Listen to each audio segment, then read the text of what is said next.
Bonjour, je suis Pascal. Et je suis Emeric. On est dans le jus, le podcast hebdomadaire qui explore le monde passionnant de la restauration au Québec. Loin des clichés de la télé-réalité, à chaque épisode, nous recevons une ou un invité. Elle ou il nous partage son histoire, sa passion, ses coups de blues. Allez, c'est parti, on est dans le jus. A Love Affair with Montreal Chef, Food and Beyond. Une histoire d'amour avec les chefs de Montréal, leurs plats et bien plus encore. Elle annonce la couleur et elle tient parole. Amis auditeurs, si tu suis un peu l'actualité de la restauration québécoise sur les réseaux sociaux, tu as probablement déjà vu un selfie de notre invité, se serrant sensuellement sur un chef montréalais ou même allongé langoureusement sur le comptoir d'un restaurant chic. Mais parfois, les gens timides et introvertis utilisent l'exubérance comme une armure, fût-elle une robe à paillettes. Aujourd'hui, c'est Heidi qui est dans le jus. Ouh, Heidi, allô? Hi, boys. I actually would love for you to print that up for me so I can hang it in a frame in my bedroom. Do you agree with what was said? Did you understand everything? Not everything. I would love a little bit of a... So he said you're with your exuberance, you are a little bit shy inside you. Is it true? And Yes. you hide your shyness By being demonstrative. And there's an armor or something you Yes. said that I wear a bit of an armor Yes. to Oui, guard c'est ça. myself. C'est ça, tes robes, c'est comme Your une beautiful armure. dresses C'est comme une armure. are like an armor. Okay, this is... I told you he's a poet. Gee. Huh? This is like, whew, So if you don't understand sometimes, I could say... don't hesitate to ask us and Okay. we will translate, or I will ask Emeric to speak slower. Une autre fois pour moi. Mais tu peux le faire, you could be my Larousse de poche. Okay, I can. Okay. Alors, dis-moi une autre fois. J'ai perdu ma question maintenant. Tu Ah, vois, ouais, c'était mais ça Non. c'est... Because I make Ça, you c'est nervous. classique. Ouais, I peut-être. make you nervous. En fait, voilà. C'est la discussion qu'on avait avec Pascal quand on savait qu'on allait... parce que ça fait longtemps qu'on sait qu'on va te rencontrer. It's been a year. Hein? Ouais, c'est ça, parce que tu nous as demandé, tu nous as redemandé, Yes. et puis Begged. et tu m'as fait faire une pinky promise. Alors je me rappelle de ça. Alors on n'avait pas le choix que de te recevoir. C'est un plaisir de te recevoir.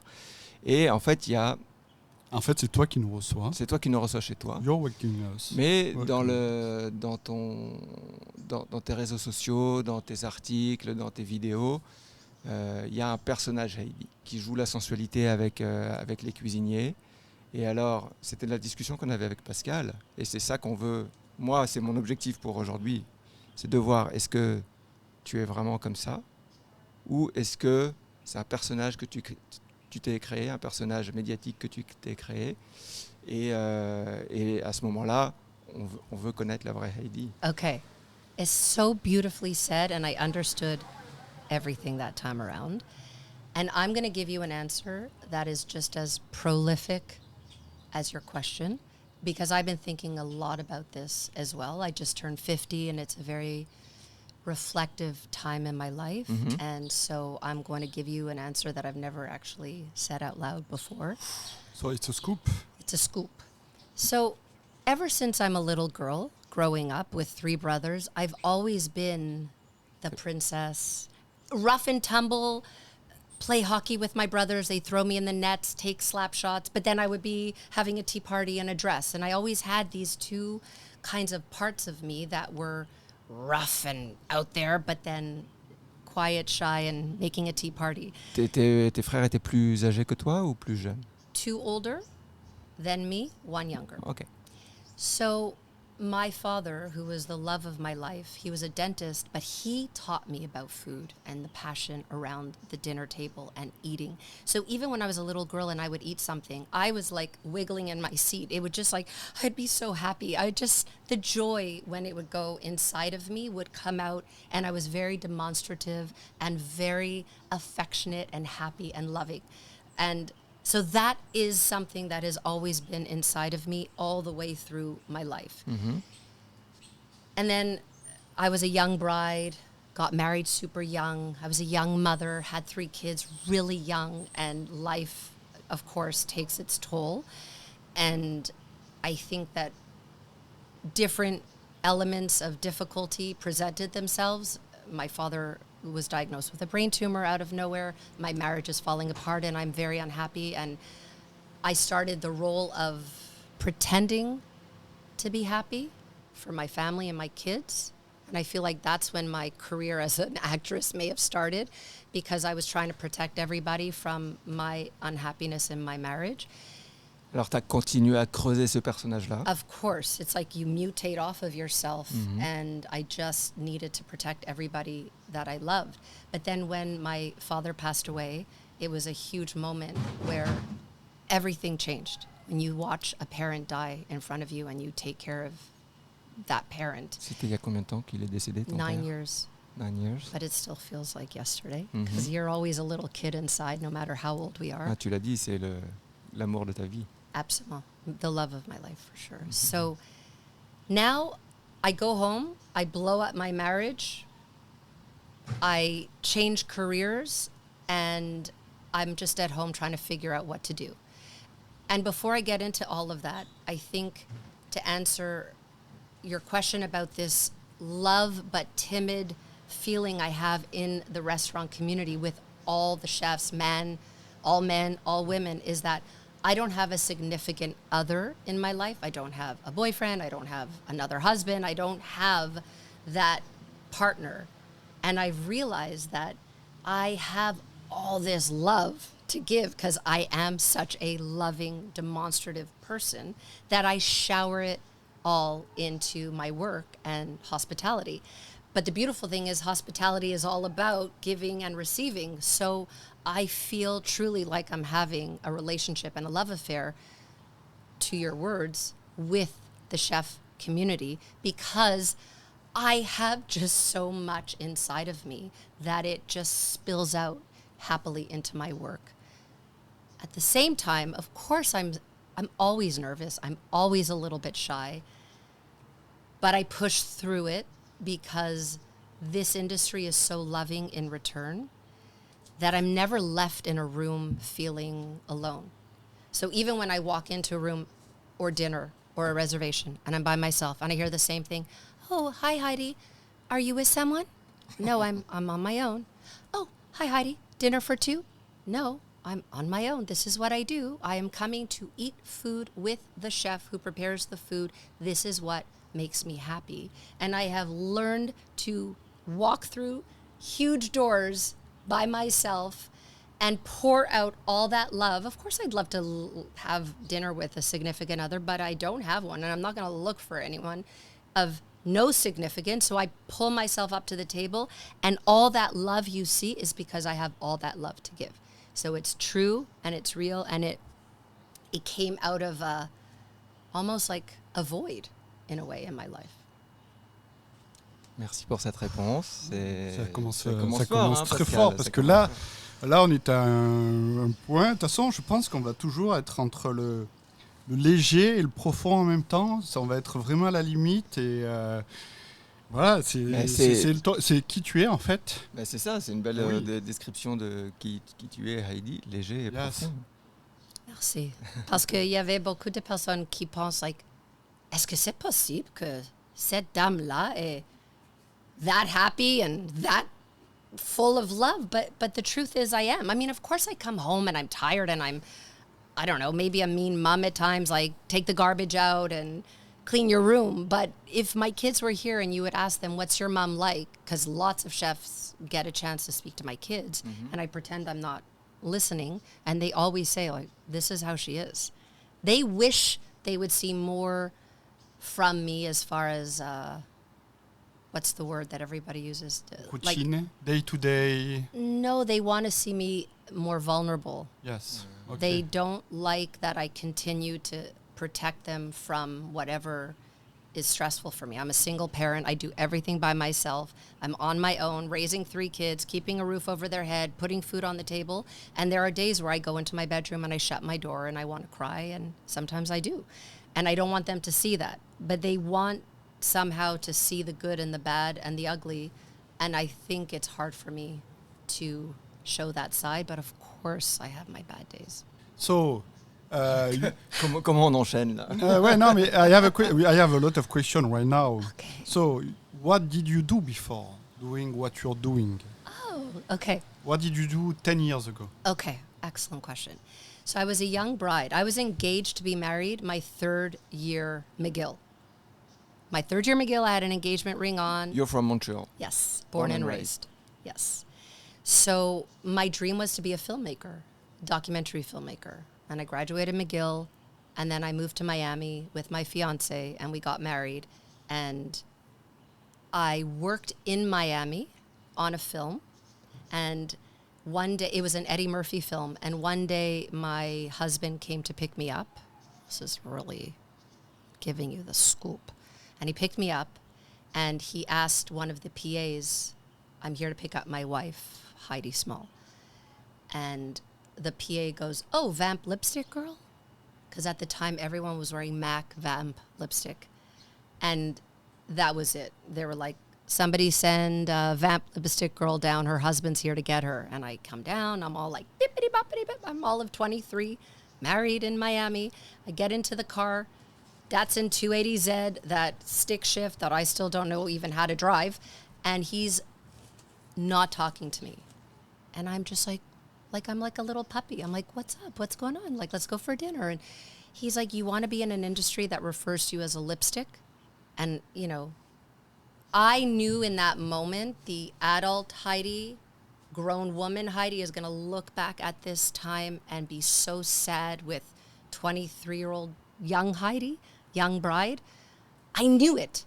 Even at that moment, I'm going to regret this, but I said, I'll leave the set and I'll become a school teacher. And I did. I left set and I was a school teacher the whole time we were living in Miami because he made me feel like it was an industry that didn't respect women. And I know now it was because he was threatened by my young womanness being in an industry that he felt had no regard for the sacredness of a marriage, and somebody that would be married would still be grabbable, touchable, and he just destroyed my career at that moment. Do you regret that decision? Truly, I have made some horrific mistakes in my life, catastrophic, but when I look back now, I wouldn't change anything because I would want to end up right here, right now with the both of you. And my fear would be that if I changed anything, it would manipulate the outcome. And I love where I am right now. So I'm going to take every hit, every skeleton in my closet, and every monster-sized mistake I've made to arrive right here, right now. And once I moved back to Montreal and my kids were older, I made up my first career of taking the film industry and showing them where to live and where to eat. And I took care of them so that it would not threaten my husband and I could still be in the film industry. So cleverly, I made up a whole business to house the industry in the work and the environment that I'm passionate about. I was passionate about filmmaking. So I barged into a film studio, Muse Entertainment, and I crawled into the basement. I waited for the door opening, and I went to find the line producer, and then I went to find her assistant, and I said, I am not leaving until you give me a mandate to find homes for your actors and staff and crew. I'm saying staff because I'm in restaurant, but crew. And I'll help them live in Montreal while they're filming, and you will have happy people on set.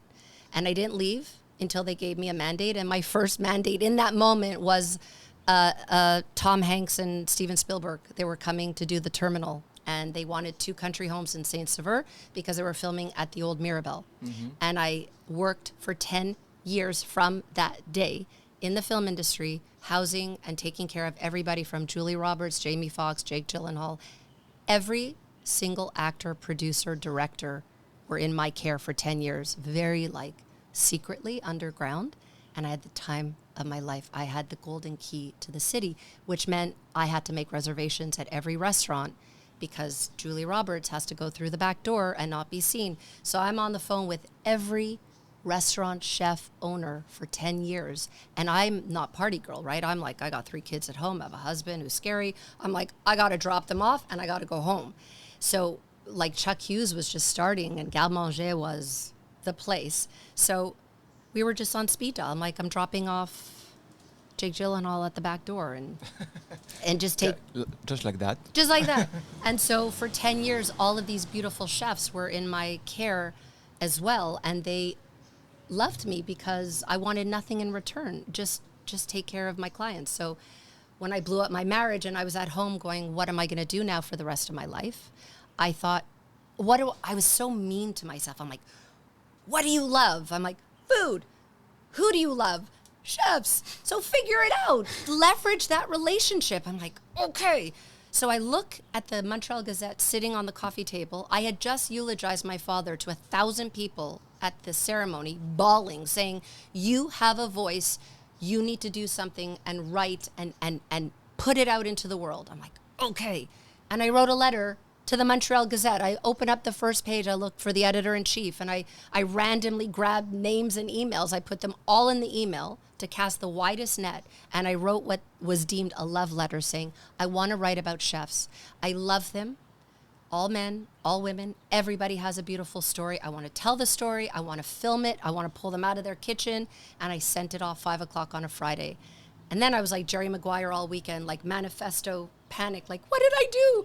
I didn't even spell check. I didn't ask anybody if it was a good idea. I just sent it. And then I was like, no, you pull on your big girl pants and you just wait for an answer. And then Monday morning, I get an email, literally from the editor-in-chief. I opened it like this. And she's like, we'd love to meet you. And I went to the Gazette like a little girl, like, oh my God. I was like shaking under the table. And I bought them croissant. I was like ready to woo them. And they're like, stop wooing us. You got the job. And that was it. I worked at the Gazette for 2 years writing and filming. And that was the start of Beyond the Plate. And right away, you knew where you were going and qu'est-ce que tu voulais faire, qu'est-ce que tu voulais, l'angle que tu voulais donner, ou est-ce que tu as tâtonné un petit peu, Again, I'm giving you the nitty gritty. I've never really spoken about this openly, but when I was at the Gazette, I had no experience at all. I'm like a, what is it? Desperation is the invention. No. What's the proverb? It's like when you're desperate, you figure it out, and it'll come to me, that ancient proverb. And so when I went to the Gazette, I thought, this is my paycheck. Like, I have 3 kids. I ended my marriage. I need to keep going. So when they said to me what I was getting per article, I was like, oh. Like, I'm such a naive little, I'm still so naive. It's bizarre, but I don't know what I thought in my Heidi world, but I'm like, oh, that's not a paycheck. That's like a dinner out. A tip. Yeah. Dinner and a tip and tax. Necessity is the mother of all invention. That's the proverb. So I had just put together a fundraiser in honor of my father, who had died of a brain tumor, called A Brilliant Night. And that fundraiser taught me about sponsorship, because otherwise I would sit in on those meetings and not understand sponsorship at all. We had it, and I raised money, and we were successful, but I didn't understand while it was happening. But then at the event, I was like, oh, SAQ sponsored the wine, and they got like a plaque and their logo. Oh, this company. So I was like, oh, eyeballs, alignment, brands, all of that taught me to be ready for this moment where I said to them at the Gazette, could I build a sponsorship structure around Beyond the Plate? Can I go around and find out what businesses would want to align with me and take that over there? So you get all the goods, but you let me run free and build a sponsorship model. And they were like, we're just going to look the other way. Just go be you. And they really, I was like a pioneer. No one had ever done anything like this before, but I was desperate. So I ran around the city and I was like, how much do you love me? Do you love me 3,000, 2,000, 1,000, 750, 500? Like the production of Beyond the Plate and everything, like a movie, you grab people and they give you certain amounts and you give them opening credit, second credit, shared credit, rolling up credit.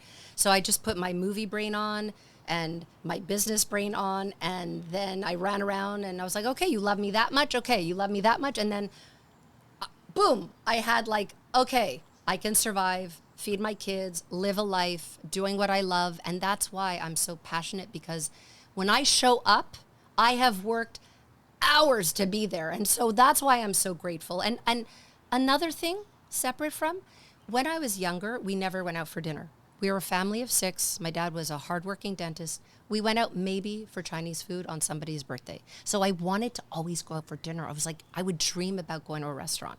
Then in my marriage, I'd be like, can we go out for dinner? No, we're on a tight budget this month and this. And I'm like, even as an adult, I can't go out for dinner. Like, and so now I'm like, that's why I'm so happy all the time when I'm out. Everyone's like, how could she be that happy at another restaurant? Because it's like only a few years now that I have the control to decide what I do with my hard-earned money. So when I sit down at that restaurant and that chef feeds me, you better believe I'm dancing inside my body, because no one tells me no, finally, and I'm free. So there's that other level of happiness that I think has never really come to the surface before, but that's very much part of my happiness as well. Alors, j'ai plein de questions. Wow. Ouais, c'est... Alors, Wow. la Thank you première for telling me. première question, est-ce que c'est ta maman qui cuisinait à la maison? Yes, but like growing up in that era, I'm 50, so my brother, the oldest, is 56, then 54, and then my younger one is 2 years younger. Sitting around the dinner table, we sat every night as a family. My dad came home. He had like white bread on a little plate with some butter, half a grapefruit, Campbell's soup, Campbell's vegetables, and maybe a meat. And that was dinner. And we were like, okay. I mean, it wasn't like dinner time. But when my dad would take over, because he was always like taking courses and wanting to dabble in the kitchen, when my dad took over and we had a meal that he made, it was like, that's amore. Like, we would sit around the table and drool over my father's cooking. My mom didn't have passion for the food. It was like, get your kids fed, like most parents, and get them out the door. It was a chore for my mom, whereas my dad, it was a passion, and it like pushed itself into me. So no, my mom thinks ice cream's a food group, could live off of bread and butter. My dad, no way. Donc quand tu dis que je vais faire mon analyste, psychanalyste de comptoir, mais quand tu dis que ton père c'est l'amour de ta vie et que là tu vis pour la nourriture, ça fait du sens. Absolument. And it's funny, when I was married, at the time, my husband did a lot of the cooking. I didn't know anything because I wasn't watching my mom. I watched her open up a can of Campbell's soup. Like, that's what I learned. I didn't know how to boil an egg. So in our marriage, he did all the cooking. He was a fabulous, fabulous cook in the kitchen, an at-home chef, so to speak. And I just sat there and I watched him and he fed me. So till this day, he jokes with me that he feels that Beyond the Plate is really a continuation of having men prepare food for me, because I miss that element of my life, which is not entirely off. I do love to be cared for. And so that love-food connection is very strong. Est-ce que tu cuisines? Yes. C'est quoi tes plats que tu préfères faire? Jewish chicken soup. Everything. Pasta. Fresh pasta. Homemade pasta? Ou... No. I can understand.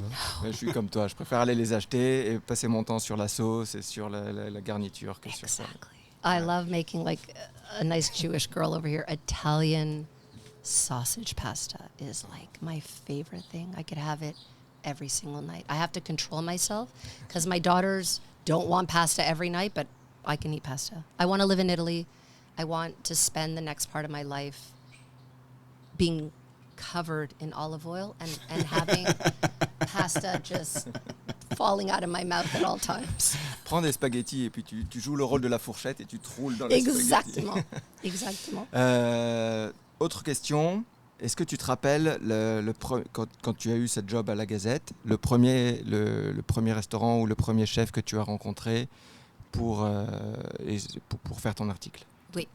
J'ai choisi mon amie Diane Solomon parce que c'est l'amour. She's a long time friend, like Alors c'était il y a 10 ans. Olivier Gourmando. Hein. Olivier Gourmando. Olivier Est-ce qu'elle Gourmando. elle était encore au Toqué ou elle était... Non, il y a 10 ans, elle était déjà It was Olivier. 2018.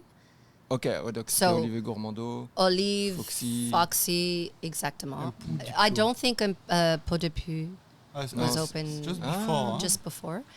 Alors, Diane is very special and very private about what she says yes to. But she was so proud of me and always had said no to anything in the past. And then she was like, yes, I'll open your series. I needed that comfort. I was green. I was so nervous. I was like, grrr.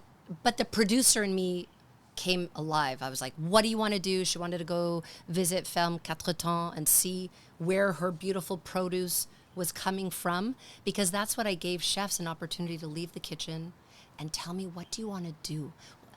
What are your passions? Let people see another side of you. Because my belief was that if people saw a chef and connected to them in a very special personal way, then they would feel differently about their food when they would go to the restaurant. And there would just be this synergy that sometimes I feel is missing when people show up and they're like, yeah, and they leave. It's like, this is beyond the plate. The food is more than what is in front of you. You need to know so you will understand and appreciate and stop the yappity yap if it's not exactly up to snuff. And I wanted to break that barrier and connect the patron to the front and back of house together. So Diane said yes to me, and we went to Quatre Temps. She was like a kid. She got to see everything, and they got to welcome her. It was so beautiful. I'm like, okay, I'm onto something, and this is really special. And I think I've done 40 episodes already. I think it's almost 40, but she was my first and my favorite. What changed from since the beginning? Interestingly, nothing.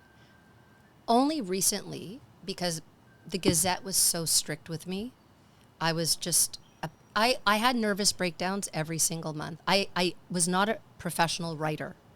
So I had to learn again how to write something and tell a chef's life, their life in my hands. I don't know how I did it, but somehow I would put ocean music in my ears to block out 3 kids in the house, and I would write furiously, and I would hand it in, and I would be so scared, but they were like, this is great. And I was like, I had imposter syndrome the whole time at the Gazette, thinking at any moment someone's going to realize I'm not supposed to be there. And now? Now I feel like good. I feel that anybody who questions my talent, I have my years at the Gazette that always back me up, because I don't think most people can write 5,000 word epic stories about chefs and have it published in the paper and film and produce all in 3 weeks for 2 years straight. I don't, that to me will always be my medal and my secret award within myself, to stand in every room and feel proud. And the format hasn't changed. So tell us about what's going on during a show for people who didn't watch it yet. Okay. Why should they watch it? I work really hard before I film to spend as much time with that chef possible, because I've said this part before, and it is silly, but it's true. I need everybody to fall in love with me before we film, and I work at that because of the trust, and I need them to just focus on me, because a lot of times, the second the camera goes on, the energy leaves them, and then I've got nothing to work with. And I'm sure you Yes. boys have now witnessed that too. It's Oui. such a scary thing to see this beautiful energy that you've had all that time with. T'appuies sur le bouton record, Yes. Everything changes. Everything tout changes. change. Et même chez des gens très Public. très aboutis, très sûrs d'eux, avec beaucoup d'expérience, qui ont des choses passionnantes à dire, t'appuies sur le bouton enregistrer, et là, leur attitude corporelle change, leur voix change, leur discours change, leurs réponses changent. Ça, c'est impressionnant à observer.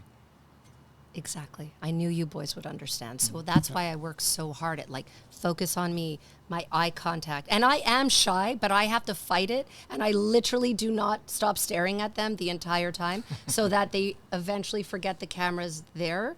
And I lock them in like missile lock.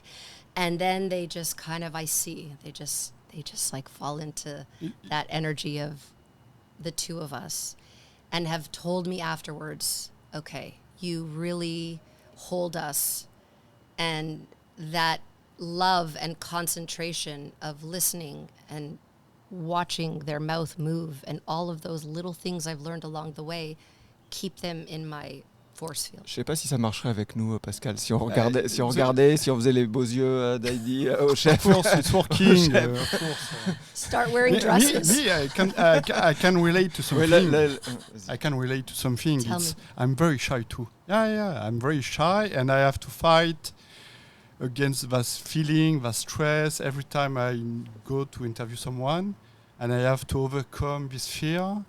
And this is what is I like that because I'm not in my comfortable zone. And how rewarding. But apparently Henry Fonda, the great actor, every time he went out on stage to perform, he threw up every time. And I read that because the day he stopped was the day he felt like he didn't care. That certain nerves mean that I still care. I'm nervous every single time I'm about to film, but I try not to let anybody, because there's that armor again. Like, I don't want them to think I'm nervous, but inside, I'm a hot mess inside. But then I sit down and I give them 150%. It could be the mother in me, and I don't want them to see that I'm actually nervous. I want to do a good job. But the day I'm not nervous might be the day I don't care, and I don't want that day to come because I should just kind of... I'm sure this day is far. Quels sont les entretiens qui t'ont les 3-4 entretiens qui t'ont le plus marqué? Est-ce que tu as des souvenirs poignants, des surprises auxquelles tu t'attendais pas, etc. Juste pour moi, exactement to know that I understood. Did you ask me if there were 3 standout moments that I remember? 3 or 4 standout moments. What are them? Okay. So this is just a cute story. When I was at the Gazette and I was trying to work a chef calendar, each chef would have a month. I was trying to reach Chef Derek Damon, Maison Publique. And I'm emailing, I'm calling, I'm emailing, and he's just not getting back to me. And I'm so tunnel vision. I do not stop until I get what I want with you boys. That's why you're here, because I didn't stop asking. And he wasn't answering my emails, and I was really intent on getting him part of the chef lineup. So my best friend married somebody who plays hockey with Derek, and he told me, Heidi, Derek plays hockey on Thursdays or Tuesdays at 1 o'clock at Westmount Arena. Just come and show up. I'm like, done. So I go and I watch this hockey game, and all these chefs are like pulling off their helmet like, hey Heidi. I'm like, hi. I'm like just like sitting and watching the hockey game, and I'm the only one there, and all of these players, and I watch the game, and then I leave the game, and I'm standing in front of the locker room. I'm not leaving, but I'm so scared inside. I'm just like, be strong, be cool, be strong. Don't freak out. And then Derek comes out, and he's like towering over me. He's like, are you Heidi Small? I'm like, yes. He's like, fine, I'll do it. I was like, okay. And then I went to Maison Publique, and, he was just like feeding me. I'm like, no problem. I'm like, I could eat because I eat a lot. And I didn't want him to, he was giving me the gears, like extra food just to test my limits of what my appetite is. And he was just going hard, and then 3 desserts. I'm like, this is good. And I eat everything on my plate. Every last bite. I say goodbye, I go into my car. I literally push my car seat back, pop open my belly. Like, I was dying. It was so much food. But he's a good story. This is one of my favorite. And, of course, the famous Danielle Beaulieu had agreed to film with me, which was a huge moment. Cute, fast little story is that I didn't want to show up and film with him at Maison Beaulieu the day of, because he has to fall in love with me. how is he falling in love with me in 2 seconds? And he's going to give me an interview he's given 100 million times before. Mhm. I'm Heidi. This can't be like everybody else. So I went to Maison Belude the night before, unplanned, to see if I could find him.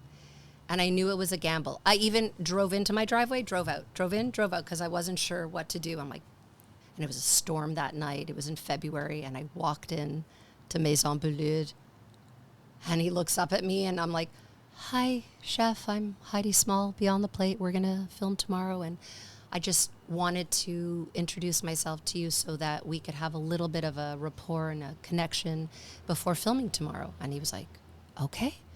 And all the kitchen were like looking at me like, ballsy move, Heidi. But I needed it to be special. That's my problem in life through my father, is that, feeling that way is kind of, for good or bad, a blessing or a curse. I need moments to feel special for people. And so he fed me all night, and we had this beautiful rapport. And then I showed up the next day and we filmed. And then after filming, he's like, that was a clever move, because you did get something different from me, and I did feel a connection with you. And so that was a real big win for me, and I loved that story. And Daniel Boulu is an amazing person.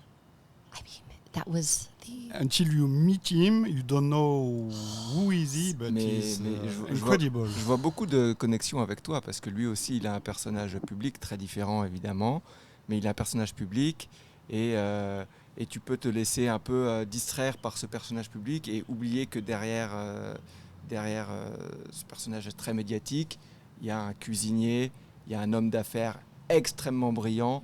Et nous, on a eu la chance de le rencontrer aussi. C'était une très très belle rencontre, et je ne m'attendais pas à quel point il est humain, il est précis dans ce qu'il dit. Et c'est très intéressant. Ça ne m'étonne pas que vous soyez bien entendu, parce que vous avez tous les deux un univers qui est peut-être un peu surjoué, mais derrière, il y a deux belles personnes qui se sont rencontrées, et je suis content que tu les aies rencontrées. Merci de nous raconter cette histoire. It was a very special moment, I have to say. So when Marcus Samuelsson was coming in from New York to get ready to open up Marcus, he had asked me, because we had met years ago, funny enough, in Montreal, and we stayed in touch. And when he was opening up Marcus, he really wanted to connect with Montreal chefs and not feel like he was an outsider coming into a very special chef community. And he tasked me with creating a dinner at Marcus with 20 chefs on a Monday night to come and break bread with him. And I had, I think, a few days to start calling up chefs and saying, can you come and take the night and sit down and welcome him, Chef Marcus, into our community. And everybody came together, and it was also a very monumental moment to see all these chefs sitting around the table and being served food and getting to eat food and not be the ones in the kitchen making the food. That was a very magical moment as well. Have you seen a difference and evolution in the kitchen, in the restaurant industry since you started? Yes and no. I think the great leaders are still great leaders, and I look for that. I won't choose a chef if their kitchen looks miserable. I watch every staff member. I watch interactions. I see the energy when no one thinks anybody is looking. I really feel that leadership is very, very important. I will say that from the day I started until now, the young ones who have stepped up, let's say if they were on the line and they've been promoted, what I've been able to see throughout my career is when they've been under the stewardship of wonderful leadership, they have it as well and are taking it to new heights in creating an atmosphere where people really are happier and respected. Have you ever been to a restaurant and you said to yourself, what am I doing here? This is not the value I want to promote. Excellent question. That's why I go to the restaurant many, many times. Like some people, I'm sure, wonder, what? How come she's always around that person? Or how come she's always out with that person or eating with that person? But it's my kind of investigating part where I want to see how it is. Because eventually, if someone's on best behavior with me, they're going to let their guard down. And I want to be able to, I do not want to choose a chef who is abusive and running an atmosphere that is toxic. And so I've been very, very careful. I'm sure I've messed up. I'm sure that I have imagined a situation through my research, but who always knows the full story?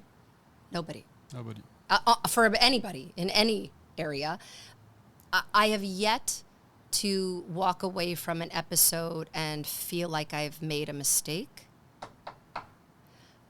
I'll tell you, one mistake I made was on me and not the chef.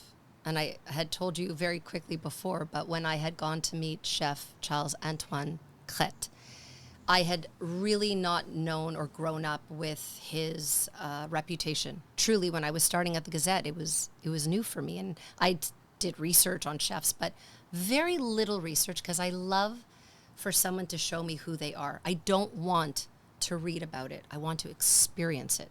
So I didn't know entirely Charles-Antoine Crête's whole story, but when I went to Montreal Plaza, I felt very intimidated by him and the folie of his energy. And so I had introduced myself. I told him I was working at the Gazette. I had dinner. And then after dinner, something inside of me, which I realized was my own issue, I left and I didn't say goodbye. I just paid my bill and I left quietly. And that was it. I'm like, I don't think it's a good match. If I feel like it's not a good match, I'm not going to film because I feel like everyone is going to feel that energy because I wear it on my sleeve, truly. So fast forward, I saw Chef at an event and he locked eyes with me and he told me, come here. And I was actually hiding from him. And then I turned around, I was by the bar and I took a shot. I'm like, anything you have. He's like, okay. I took a shot. I'm like, one more. Took a shot. And I walked slowly towards Charles-Antoine, and I was like, hi, Chef, I'm Heidi. He's like, I know who you are. You sat at table 62. You ate all of these different dishes, and you never said goodbye, and you left. I was like, I'm so sorry. I'm so sorry. Why did you do that? And I said, I didn't think we would bond. My French is not 100%. It makes me feel inadequate. I love language. I love every language. And because I'm not perfect, I just felt that we would not be able to communicate and fall in love, for lack of a better explanation. And he was like, I speak French. I speak English. I speak Spanish. I want to work with you. I'm like, okay. So we got a Sharpie marker and he wrote across my hand all of his information. And he's like, call me tomorrow. And then that night, funny enough, when I went to wash my face, I forgot the marker was there. And I look and I'm just like black marker dripping down my face. I was like, okay, that's good punishment. And in the end, he and I had the most beautiful friendship. I spent hours with him. He invited me into his home. I met his parents. I sat with his family. And it was a lesson for me. I made the mistake. I judged before. And so far, every chef has always risen to this beautiful occasion, and the experience is something that I hold very close to my heart, which is why I feel so connected to everybody, because they give me a piece of them and it lives inside of me. So what you see in that love is real. C'est intéressant ce que tu dis parce que on voit qu'il y a quand même une barrière de la langue à Montréal qui est quand même assez forte, et puis on en discutait un peu avant l'entretien. Il y a cette barrière de la langue se traduit aussi par une barrière, pas une barrière, mais une gang de restaurants francophones et une gang de restaurants anglophones. Et on déplore qu'il y ait un petit peu cet effet de clique, cet effet de séparation. Toi-même, tu es très connu, tu connais beaucoup de monde dans la restauration plutôt anglophone. Est-ce que tu as du mal à aller vers la restauration francophone, vers les restaurants français, vers les restaurateurs français? Are you asking me if it's a little bit more difficult for me to enter a very French francophone establishment C'est if ça. I feel a bit intimidated, and does it stop me from walking through the door? Exactement. Yes. It might at the beginning, but I push through it because of the lesson I learned with Charles Antoine. Like Auberge Saint Mathieu, I pushed my these way guys through. are amazing. And I was like, I'm not going to let my shyness get in the way. And I know dans tous mes moments, quand je essayais et quand je fais mon Heidi way et parle en français et tout ça, right away the doors open and there's just such a, they're like, Heidi, it's okay. We speak English. We'll work together. It doesn't have to be perfect. And I'm like, oh, and it's so beautiful. I drove to Quebec City to meet Guillaume Saint-Pierre. C'est la même chose. J'étais tellement nerveuse. In fact, I didn't even tell him I was going to Melba. I did the reservation by myself, not realizing everybody looks to see the reservation. But I did the reservation by myself. I drove there. I showed up, and he was like, that's impressive. You didn't bother me. You didn't like harass me for the reservation. You just on your own did it. And I made sure I was here to greet you and took me into the kitchen to meet his partners. And I mean, that was also like driving to Quebec City and entering. I push myself because of course it's easier to walk into an English establishment, but I challenge myself all the time to be in an area of discomfort so that I get to push myself out, and I love everybody in the industry. So I just want to keep pushing the boundaries. And if I feel nervous because it's a French establishment, go anyways. I talk to myself like a crazy person all the time. Like, you go. If you feel nervous, still you go. Because everybody has an opportunity. Everybody wants and should get an opportunity to shine in our city. And that's my raison d'être. Yes, I understand. You're making an effort, but my question is going to go a little bit further. Do you think all francophone restaurateurs are making the same effort towards the English restaurateur? Do you think they mix well? I think it's a shyness, funny enough. I don't think it's intentional, but I'm also wearing my Heidi Rosy rainbow glasses. But I think the language barrier makes people feel shy and look stupid and inadequate. So they will not push themselves into the English community because of the barrier of them not being able to maybe communicate in the way that they wish to. That being said, I have like a huge champion, like Danny Saint-Pierre, Chef Danny Saint-Pierre, always comes to my rescue in telling other French chefs to open the door and let me in, because I only want to spread the love and the joy and to bring the both communities together, because I think, again, food has no language. Completely. It's just open for everyone. So why would you want to not make sure that you're getting every potential customer regardless of language?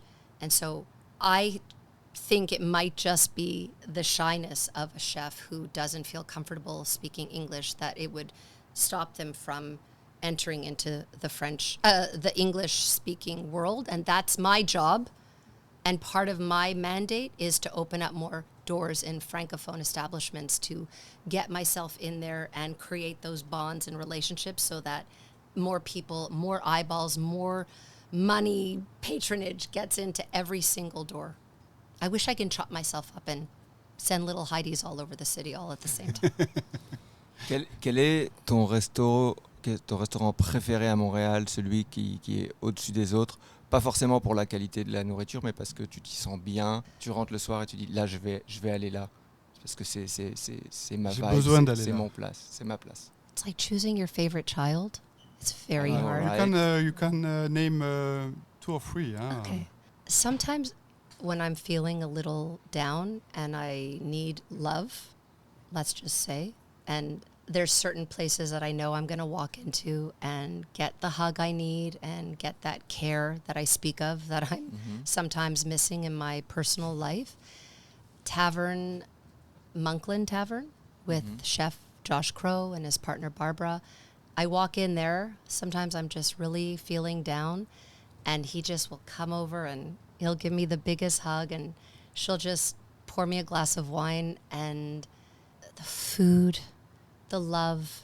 And don't forget, I'm walking in alone, so it is all the more appreciated when that comes my way. It's not just the food for me, because you can have the best food but walk in and nobody greets you and nobody looks up at you and the food is awful. I don't care if it's Michelin stars. So I'm such a atmosphere energy woman. When I walk in, I right away feel the energy in a room. I feel the love and the warmth. And so I would say Tavern Westmount, Tavern Monkland do that for me. Bringing up Charles Antoine again, I was having a rough day 2 weeks ago. You know, I have a 24-year-old daughter. I have a 16-year-old daughter. I mean, they're running me ragged. And I just left the house 2 Saturdays ago. I didn't tell anybody where I was. And I had a gift card for a spa on Saint Denis. And I checked myself in. And I sat there till 4 o'clock. That I was hungry. I wanted to give Cheryl some love, Cheryl Johnson, because they opened up Juliette. I'm going to go surprise them. And it was 4:45, and I thought, they're never going to be there, you know? Like, they're the big kahunas, like, they're home. They're going to come later. I just pull up in my little sundress and my flip-flops, and I walk into Juliette, and there's Charles Antoine standing there, and he gives me the biggest hug, and he's like, I've been waiting for you. And I just, like, that is everything to me. That welcome, that love that I have built and I can look to and say, this is real. This is not like go in, go out, and who's Heidi. These are real cemented relationships that I can go in. I haven't seen Charles Antoine in a few years. Big hug. He sits with me, glass of champagne, beautiful food, Juliette. I literally could have eaten the sticky toothpicks that was in the sausage that was, I'm still thinking about that dish. So that place, Mon Lapin, anywhere where Diane is, Olive. I walk into Olive. It's like the best feeling in the world. I'm a little loved bunny. I mean, it'd be hard pressed for me to walk into a place without feeling warmth. So we discovered you one year ago when you went to see our friend Ronan. And we said, this was the first time for me. Before that, it was when you went to Beatrice see Carter. Ah oui! Really? Yeah, Carter, because I worked for 10 years with his wife, Tabia. Hey, Tabia. He's such a nice guy. And I saw that video where he carries you around the kitchen. And I'm like, this is something. Tabia's going to come and beat your ass up. Oh, you know what, though? I'm an equal opportunist, and I love everybody equally. So anybody who's like, hey, how come she's loving that person? And then the next day they're like, oh, but she loves that person. Oh, and then she loves So it's now, I think, widely accepted that I love hard, deeply with everyone. And it is just like, that's the Heidi brand, is my love for everyone. And Chef Carter's awesome because when I met him, he's like, do you come to Beatrice? I'm like, no. I'm like, no. That's just like way out of, no, I don't go there. He's like, well, how come? Because it's just not my usual place. And I want Caribbean food if you're making me dinner. I don't want pasta. So what did he do? He made me an entire Caribbean set menu just for me that he made in the kitchen at Beatrice. And I went and I sat and I had like plantain, jerk chicken, rice and peas. And he did this whole beautiful dinner. So that's why we have that extra little je ne sais quoi. He never picked you up? No. Moi jamais. Moi non plus. So I said when I discovered you, I was very surprised to see what you were doing. And I showed it to my wife, and she loved it. And she said, this woman, you have to meet her. So, of course, you told us many times to come to be a guest to our podcast. But my wife said you have to absolutely need to do a podcast with Heidi because she's a one of a kind. Can you tell your wife that I love her? I know. So for people who accidentally Watch me. watch you, know you, see what you're doing on Instagram, what you're doing on social network, you talk about food like it was love experience. With the food or the chefs? Both. Okay. This is how we perceive it. And you totally go into that and you accept it. And this is amazing. I feel there's a but. No. There's no but. No, I think it's Où very... tu t'en vas avec ça, Pascal? I think it's very Unique. strong, Honest. to go to show yourself, to show who you are. Every time I see you, I say, oh, it must be hard to satisfy you a little bit, because every time you're going to see someone, it's a new relationship you start. C'est quoi la question? There's no question. Is it hard to satisfy me? Non, No, Oh, you just- même en français, j'ai pas compris. I think a little bit. Well, Yes, I think a little bit. I have been very much honest about my love. I think my approach, it's almost as if I have no filter, in the sense that most people don't really say what's going on in their minds and in their hearts. And I love telling people how I feel when I'm feeling it. And I love seeing that joy spread across their face, getting to hear it, because I am so expressive and I feel this beautiful need to share what my thoughts are, instead of being a little bit worried or shy how they will land, because I feel secure enough in that I'm so much more than this moment. It will encompass them entirely in the Heidi energy, where they're not going to walk away and say, did she just try to seduce me eating her pasta? No, it's going to be like, that's who she is. Because from the moment she walks in till the moment she leaves, and I'm consistent. There's never a practice run with me. I don't need a script. All I need is to just be me consistently for all these years. If it wasn't genuine, somebody would have called me out. Do you know what I mean? Yeah, completely. But I always show up. It's the same. That's who I am. I just kind of show up, and I'm always excited, and I'm always appreciative, because I worked so hard to get here. That's what people, like I said, and I'm happy I got to share it. I didn't grow up going to restaurants. I didn't grow up in my marriage getting wined and dined by a husband who was like pouring it all out. He was like making me a dinner at home. So each dinner, it does feel like it's the first time. I haven't lost that. I get all, like, before I walk into a restaurant, I just start getting the butterflies, and I don't even like to look at menus. I just want to be surprised. The little girl in me, there's so few good surprises left in the world. I'll just tell a chef, I eat everything, just no raw garlic and no raw onion. Surprise me, bring it out. This is my moment with you. I want you to shine. I don't want to put any parameters on this relationship. Just bring it.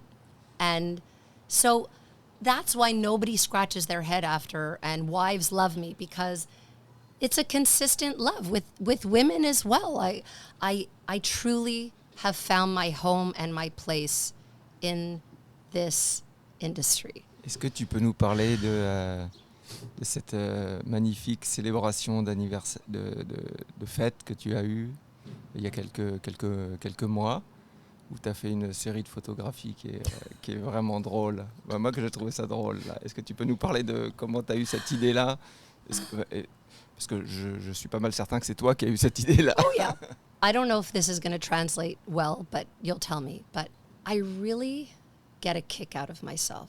Like, I turn myself on, in the sense that I love watching what I do and how I get out of situations or work through the difficult times in my life. I had major back surgery last summer. Major. Like, ripped open and sewed back together. And I was lying in my bed for 10 weeks recovering. I fainted twice on my kitchen floor trying to make coffee and nobody was home. And I just like woke up on the floor and thought, okay, this is rough. This is alone. And let's see how you're going to get out of this. And I just watched myself crawl to my bed and get up on my bed and, okay, tomorrow's going to be better. I love my mental strength and I love how I think of things to help motivate me even when I'm down, and then watch me, the producer, make it happen. And I'm going to get to your question, but I just want to say that in bed all summer, I told myself, you're going to get new sponsors. You're going to open your season with Joe Beef, because Joe Beef has been saying no to me since 2018.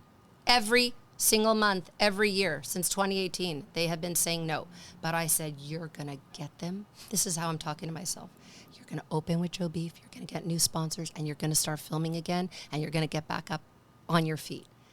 And then I watched myself, I don't know how, march into Joe Beef, and I'm like, you're filming with me. And Fred's like, okay. And I was like, why did you say yes finally? And he's like, because you don't stop. You proved yourself to me. You have come back every year, and you have asked, and you've had the no, and you come back. And I wanted to say yes finally to you. I'm like, yes. And then I got new sponsors, because I have to raise the money to film. And if I don't raise that money, then I can't film. So that motivation where I don't always think I'm going to have the fire left in me. And then I find it, I'm like, you're amazing, Heidi Dora Small. Like, I have to tell it to myself. I have to feed it to myself and give myself that praise, because it's like you can't get it outside. You have to get it inside. And I love that I give it to myself. So for my birthday, turning 50, I wasn't going to be all, holy shit, like, this is 50. I was like, this is 50. Like, I'm cute as a button, and I'm not going to shy away. And I just decided that I want to show other women that it can still look and be as wonderful as it was at 49, 48, or any other number. And so I thought this idea originally to go to 50 restaurants and take 50 pictures with 50 chefs to celebrate 50. And then I had to like roll it back a little and be reasonable, because I want huge things in my life. So I thought, okay, 5 restaurants, 5 locations, 5 dresses, grab my sponsors, put as many people to shine light on this idea. And I found this beautiful photographer who was showing up at different restaurants. I always want to help people who are just starting out. And so I said, you're always in restaurants when I'm there taking footage. Come on board with me and let's hop around 5 restaurants and do this beautiful thing to show, of course, women, 50 is still lovely, and also to remind myself that you can have an idea and make it happen and execute, because everybody can have a great idea. Like 100 times a day, everyone can have great ideas. But what turns me on and why I turn myself on is that I have the idea and then I execute and then I see it all happen, and that's food for my soul. Is it something someone asked you to talk about for a conference, or self-confidence, self-motivation? Did you talk about it already?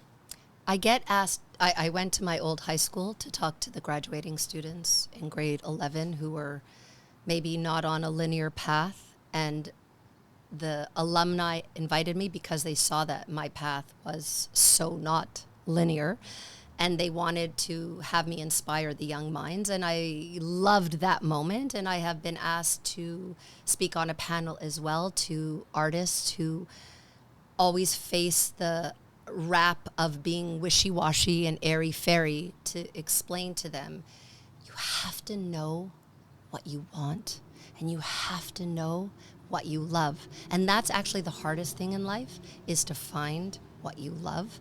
And that is what also moves me, is that I found what I love. It's my compass.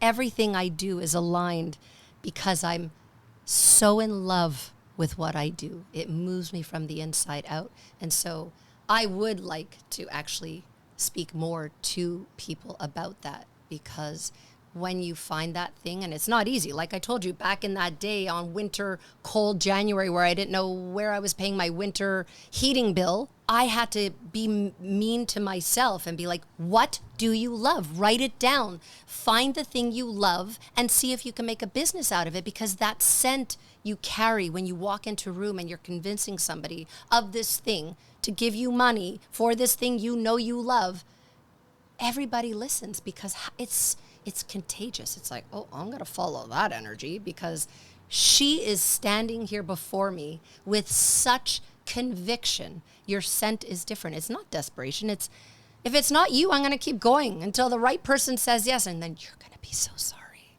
that you said no to me.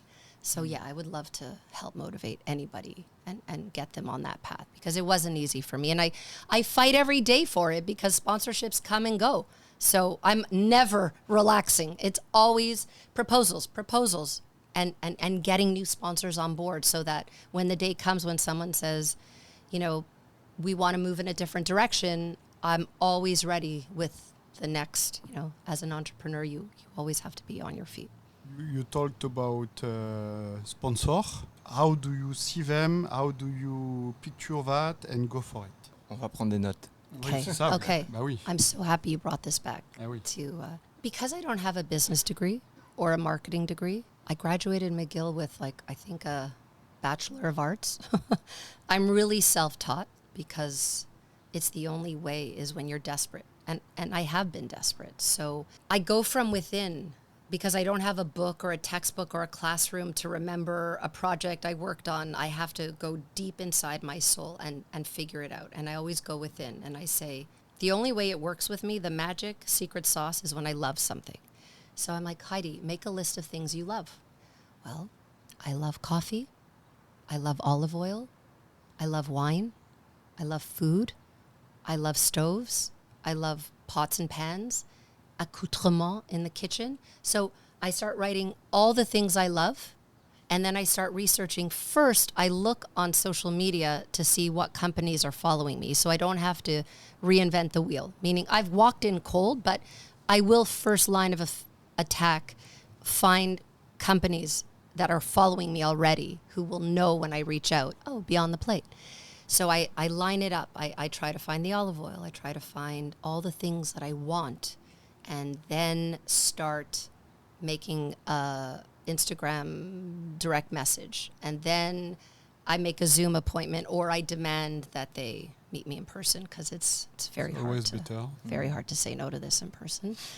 So we'll meet in person, and then I tell them what I can do, because I've learned that there's so many things that I can do now. Through the pandemic, I've learned the beautiful art of creating content for social media. At first, I was a snob. When I was at the Gazette, I was like, I'm not doing social media. I don't need to. I'm a writer now.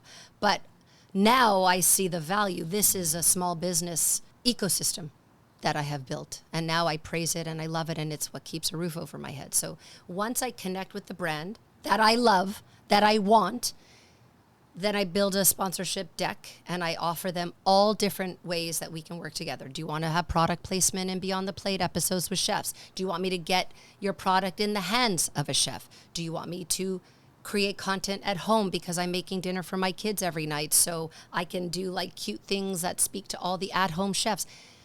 Anything and everything. As soon as there's the Heidi love, the companies feel that from me, and then they want to work with me. So anybody who's looking for sponsors, I would say first think about everything that you love, that you could really speak to, instead of reading off of a cue card that a lot of podcasts that I listen to, it's like, and now for the sponsor message. And they're like, having trouble sleeping?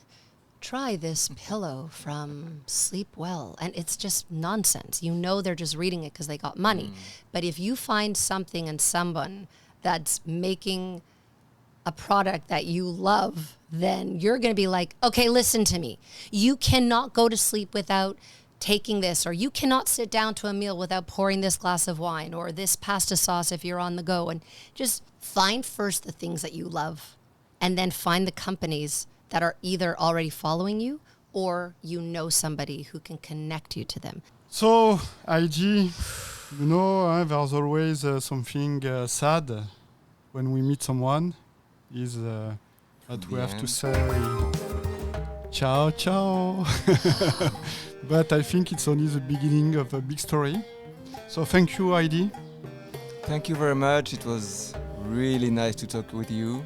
Merci à toi, cher auditeur, de nous avoir écoutés. Si tu veux revoir cet épisode, on est sur YouTube. Si tu veux suivre l'actualité de Heidi et de On est dans le jus, on est sur Instagram.